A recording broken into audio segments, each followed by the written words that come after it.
ನರಸಿಂಹರಾಯರ ಮಂತ್ರಿಮಂಡಲದಲ್ಲಿ ಆರ್ಥಿಕ ಸಚಿವರಾಗಿ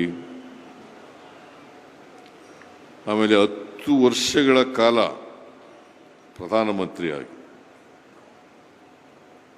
2004ರಲ್ಲಿ ಪ್ರಧಾನಮಂತ್ರಿ ಆದರು.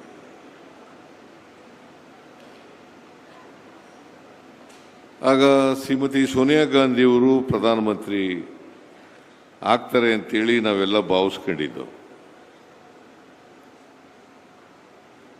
ಶ್ರೀಮತಿ ಸೋನಿಯಾ ಗಾಂಧಿಯವರು ಪ್ರಧಾನಮಂತ್ರಿ ಆಗಲಿಕ್ಕೆ ಬಯಸದೇ ಇದ್ದಾಗ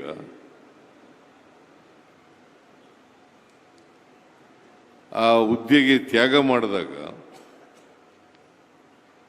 ಶ್ರೀಮತಿ ಸೋನಿಯಾ ಗಾಂಧಿಯವರು ಆರ್ಥಿಕ ತಜ್ಞ ಮನಮೋಹನ್ ಸಿಂಗ್ರವರನ್ನ ಆಯ್ಕೆ ಮಾಡ್ತಾರೆ.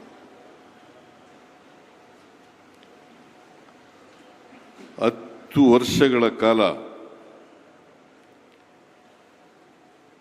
ಈ ದೇಶವನ್ನು ಮುನ್ನಡೆಸ್ತಕ್ಕಂಥ ಕೆಲಸವನ್ನು ಮಾಡ್ತಾರೆ.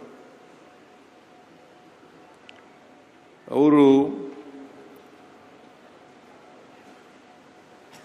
ನರಸಿಂಹರಾಯರು ಪ್ರಧಾನಮಂತ್ರಿ ಆಗಿರುವಾಗ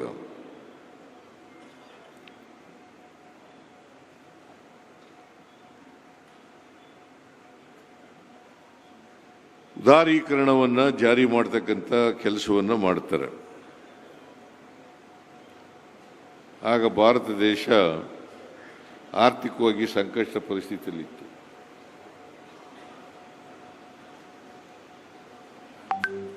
ಆ ಸಂಕಷ್ಟ ಪರಿಸ್ಥಿತಿಯನ್ನು ನಿವಾರಣೆ ಮಾಡಲಿಕ್ಕೋಸ್ಕರ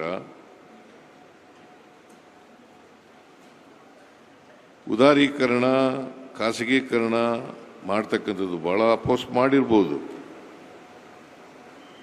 ಆದರೆ ದೇಶವನ್ನು ಆರ್ಥಿಕವಾಗಿ ಮೇಲಕ್ಕೆತ್ತಕ್ಕಂಥ ಕೆಲಸವನ್ನು ಅವರು ಮಾಡಿದ್ರು ಅಂತಕ್ಕಂಥದ್ದನ್ನು ಈ ದೇಶ ಮರೀಲಿಕ್ಕೆ ಸಾಧ್ಯ ಇಲ್ಲ. ಅಲ್ಲಿವರೆಗೆ ಇಂಡಿಯನ್ ಎಕಾನಮಿ ಇದೆಯಲ್ಲ, it was not open to world economy.